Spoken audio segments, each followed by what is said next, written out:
Greetings, ladies and gentlemen. Welcome to the Cuptalk podcast. And this is a platform on Connect TV where we talk about the youth, the issues affecting the youth, and we let the youth come up with ideas that can overcome these issues and challenges. And it is your host, Faridah Namatovu, here on Connect TV. But today, before we dig deeper into our topic of discussion, allow me introduce to you and present to you the most profiled guest who will tell us who she is and what she does, and we get to understand in regards to what we are talking about today. Welcome, beautiful lady, and welcome to this particular platform. Thank you so much, Farida. Greetings, ladies and gentlemen. My name is Cuptalk Carol and Faridah. I work with Topowa Youth Mentoring Uganda as an operations and administrative manager.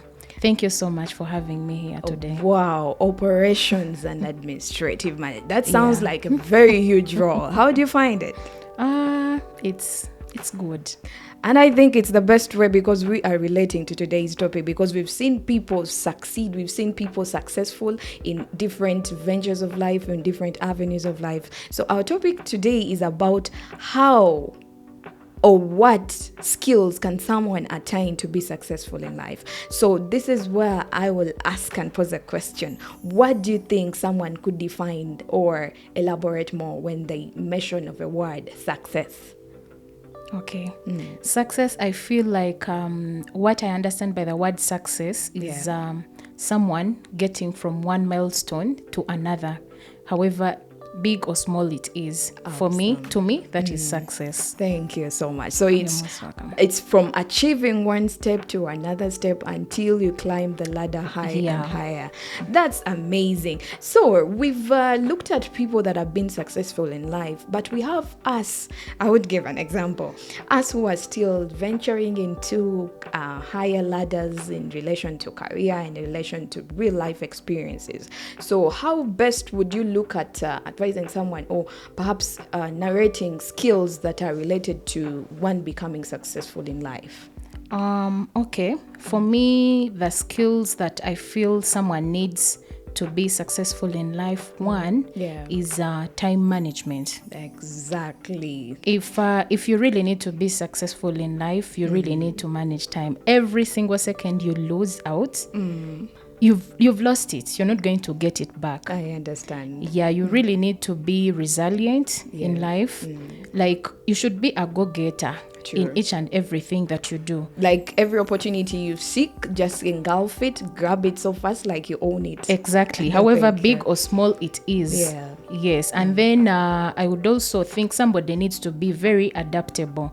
Like, because in this life there are highs and lows, but the way you go about them really is what really matters in this life. And for me, honestly, that really, really matters a lot. So let's talk about adaptability. There are environments where you can get involved in, but you find you fail to cope up instantly.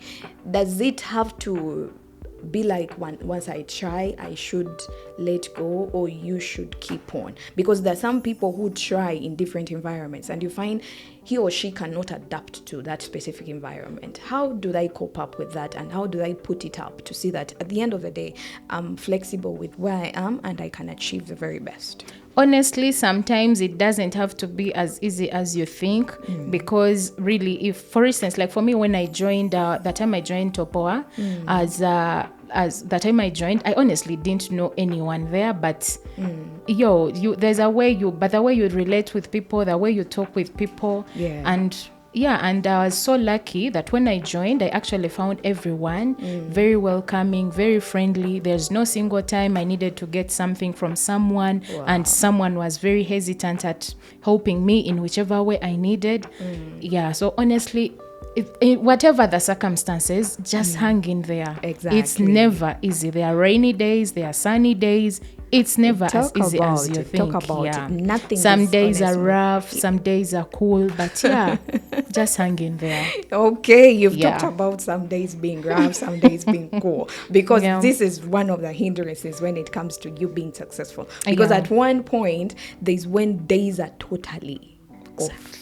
Yeah. And you feel like tomorrow I need to just step out. And you feel like tomorrow I need to just, exit.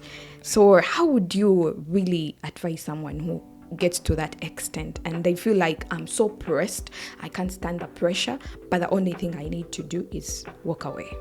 My dear, just hang in there. Do what is required out of you. Yeah. Because at the end of the day, you don't know what is out there. There are so many people who are looking at you and admiring the kind of person you are or the position you hold, but they do not have the opportunity. Wow. So embrace the opportunity that you actually have a job or you have an opportunity to show people what you can bring on the table. Hang in there. It will soon get better.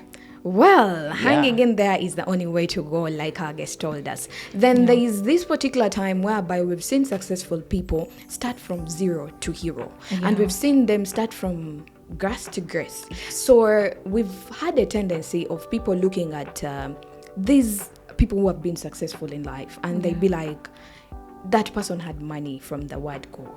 But we've realized when these people share their stories, real life stories, we find out that this person really started small and they're achieving big. So could there be some successful stories maybe someone would listen and look up to and say, okay, this is how I can start and this is how I can move on to achieve the very big thing. If someone did it, why not me?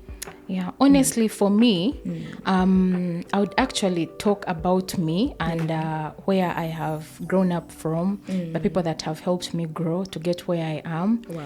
I honestly have people that I really look at and I'm like, wow. Wow. I know. Because I remember the days when we were there and then you don't even know what's going to happen tomorrow. Sure. So honestly, for me, there are some people I look at. I think I will mention some examples. That's very fine. That's what we are looking for. I don't know if they are watching, but yes, for me, when I talk about success, or every time I meditate about success, there are people I can't live out in life because I have seen their small struggles. I have seen their big struggles. True. I have seen them getting from zero to hero. And I don't know, for me, they are there. They are already there. Someone may say, but now this person is talking about is not even somewhere. But for me, when I remember the days they were in and where they are now, for me, it's a success story. Sure. First of all, I'll talk about my aunties because those people have been like in my life, like, you know how sometimes they say aunties from especially the dad side are sometimes hard to beat around with and everything. Very, very true. For me and my aunties, Aunt Sarah and Aunt Liz, I can assure you, we will sit down, joke about anything, talk about anything. Amazing. Because I've been with them when they were in their rough days and now that they are even in their good days. Because I remember, for instance, when I was, I think, in my primary 7, and then my auntie Sarah came back home because she had issues in her marriage. And then she came back home and the world really looked like, oh, wow, she had failed. She had done what? She had to even relocate from the negative energy. Yes, and then we had to go to another place. I remember how we started in that small house. Yo, girl, when I remember how we started in that small house, we even had a very small mattress. And right now, me having to go to that house and I honestly have a bedroom of my own. That's a bedroom that I call my own. I'm like, for me, that is success. Sure. Then another one is Aunt Liz. That one, I remember how she used to work in Kampala. She had a job in Kampala and then things out. You know how jobs are. Then at some point, jobs failed. Everything failed. She even had to leave. Somebody who was actually staying in Kololo and those life changes, fancy places, and now here she was, everything was like down, like she was now at that point where like nothing, and she came back to the village. I know the girl, story. And everyone in the village was just looking at her and like, you know, surprisingly, when you are in downfall, everyone will talk as if they know a lot about you. They know a lot about you. But when you're succeeding, there's a tendency of this person did this to be this. But then when you're falling, there's a way they demoralize you. There's a way now they attack your family Yes. just because you didn't do good, or because you were up there, now you're down. Yeah. It becomes difficult for you to recover. Actually, that is one thing I've looked at. Most successful people, if they don't look at downfalls, because you will never go up high the ladder without coming down at one point. Yeah. Because the ups and downs, like you said, and this is a time where we see recovery. So becoming successful in life, you need a recovery time. Because if you fall, you have to wake up. So how do you tackle that period from up there to down? Because there's a situation which puts you down. For and me, you feel like I need to come up. Yes. Yeah. It's always continuous learning. Learn to. There is a statement my boss always uses at office. Yeah. Learn to relearn and unlearn things. Wow. So you unlearn things that really don't matter to you and keep on learning new ideas. Sure. And then honestly, the kind of people you stick around with. For me, honestly, I honestly talk about the success stories of my aunties because I actually relate them to the kind of networks they had. I remember when Aunt Liz came back to the village and she said, and now she had to start her whole life like afresh. Yeah. She didn't take anything from Kampala because we were this side, we had to use the things. But when she came to the village, and then the support she got from her sister, Aunt Sarah, and the support she got from family, the support she got from friends. She started off with a small boutique. I remember we used to go and even buy those things. She would send me sometimes to come and buy things for her to sell in her boutique. Wow. And now where she is, oh my, I can tell. last month she sent me the kind of houses she had built. Wow. And when I remember that the stories people used to say about her because of having just a small boutique, I'm like, Yeah. okay. And I feel I'm so proud, and I'm so proud of them, and I'm really proud for having them around me, because each and every time I have something that is disturbing me, every other time I have good news. It's not that by the way I don't have parents. I have parents, but the closeness I have with these two ladies and one uncle of mine, Uncle Patrick. Oh my, It's a bond. it's a bond, I can assure you. Now for Uncle Patrick, I remember he used to work with Victoria Motors. Wow. And then because of this whole COVID situation, he lost his job. But I remember how his friends used to maybe come and check on him and other family members. He was sleeping meanwhile in a single room here in Kampala and everyone. But he was saving for the bigger price because he was building a mansion at home. But if you look at the kind of house he's sleeping in now and the kind of house he used to sleep in here in Kampala, oh my, it is resilience, continuous learning, persistence. Yeah. That is how everything gets to the best of it. Because if you look up at attaining something within the shortest period of time, just know you will fail. However, you can as well do so as long as you're consistent in everything you're doing. Exactly. And she mentioned of time management. Time management is something that is still failing in some aspects here and there. But we've seen people who are successful in life and they want to maintain where they are. And that's why you find some people are connecting the others such that they can be successful in life. So what kind of motivation would you give to a successful person to look at venturing or helping others to also come up? Because we have small-scale business owners, we have large-scale business owners, we have people who are starting small to build something out of themselves. Like, how would you manage to venture connections to help these people come out? Because it's one supporting the other such that we can uplift the entire nation as a whole. For me, honestly, each and every time I get to somebody who I feel is a bit, maybe a step away from me or a step above, I always want to inquire from them. Thank you. How did you do it? Exactly. How did you get here? I always make sure if we are seated on the same table, I learn a thing or two from you. Because usually, like I said, continuous learning. Yeah. You always keep, when you hear something, you're like, okay, wow, this worked for someone. How about possibly it could also work for me? Yeah. You get. So usually I want to listen. That's why you see, for me, I always keep everywhere I go, every time I get to talk about the success stories of my aunties and my uncle, I honestly have something to talk about them because I'm always learning from them. Awesome. Because okay, for me, I've been so lucky to be in their stories because I've been there like physically all the time. Wow. But someone else maybe doesn't have that opportunity. So for me, I always want to learn. Even when I look at you, Faridah, and I see you have nice earrings, I will honestly say, I like your earrings. Thank you. I like your earrings. How did you get them? Appreciate Where it. can I get exactly? Wow. And always celebrating the small wins. For me, when I achieve something, someone may look at it and be like, this is so small. I know, right? My dear, I always celebrate it. I Brag have to. about it. Yeah, I know. because I've worked hard for it. Wow. It may be small. Yeah. They may want me to get it to a 10. But if I have a 3, I will celebrate That's that 3. I understand. For me, that is what beats it. Wow. Because I know, like, I have to, that keeps me very motivated. Every time I'm celebrating my small wins, I'm always like, I'm motivated. I'm like, wow. So if I've got a 4 this time, I can get to a 7. Yes. Girl.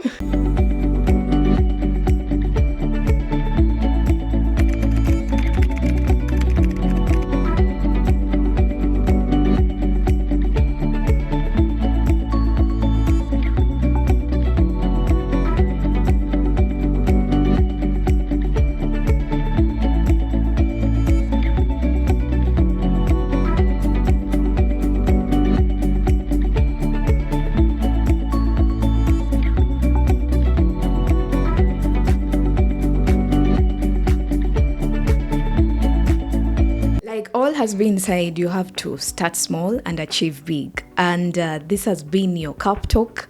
And we are looking at our guest here, Miss Ayesiga Caroline, right? Yeah. So give us your last remarks in regards to the people that are watching us live. And you never know, someone would be interested in knowing what we have discussed at length and what they would want to know after. So your last remarks, please. Okay, thank you so much once again, Faridah. To all the guests that are watching this show, what I would want to tell any youth out there, you're bigger than what you think. You have the potential. Always celebrate your little small wins. Those baby steps are the ones I'm talking about. And you will get there eventually. I would also want to send my shout out. Please do. Okay. Yeah. I would want to send my shout outs to my family, my dad, my mom, Aunt Sarah, Aunt Liz, Uncle Patrick. You guys have you've really motivated me. Yeah. You've really been there for me. By the way, there is something that is always like that one thing, that I always remember every time I mention about Aunt Liz. I remember I was in primary 7 when I actually got done with my primary 7. Yeah. She was in Kampala. I was in the village. She sent me a success card, guys. A success card then from Kampala, and it had money. Was it singing? It actually had money. Wow. And when the results actually came back, she was always constantly checking on you. Me. Wow. Yeah, and actually when I also got done with my senior 4 and my dad had really wanted me to be a nurse. Oh. Because he always kept saying, I don't have any child among my children who has taken part in the medical field and stuff. Yeah. Oh my, you should have seen my aunties. Defending you. Oh my. I like, this girl has performed very well. There is no way she's going to branch. Yeah. Before I knew it, Aunt Sarah had actually gotten for me an admission. Wow. She's like, we shall do this, we have to do this, but she's not branching. Yeah. So those people have constantly been there for me. They've been mothers. They've been, I remember every other time I used to be going to school, they constantly they used to call me and they're like, you bring your suitcase. I take my suitcase, then they check what is not there, then they put whatever is not there. I always knew the things my dad wouldn't buy, especially Aunt Sarah. Yeah. And then she would be like, Mama, you bring your suitcase. I'll top up. And then she puts in the things my dad hasn't bought. Yeah, so honestly, for me, that's why every other time, or even all the more stories that we shall keep having possibly on the show or any other time, you will keep on, even when you go and watch any other stories, you'll always hear these names popping up, because these people, they are the real game. Then my sisters, Vanessa, Nancy, there are so many. I would really want to send them my shout outs and tell them I love them. To all the youth out there, keep your heads up, because you can do it. Yeah. Just like our guest has said it all, you can have a person who motivates you. You can have someone who can change your life from zero to hero by being successful. And this is how they will motivate you to become someone in future. The youth who are watching us, please do not give up on your dreams. Keep working harder and harder. Tomorrow you'll be someone that will be referred to as successful. So it has been your host Faridah Namatovu, and it has been the Cuptalk podcast. Thank you so much for watching. Until next time. Bye-bye.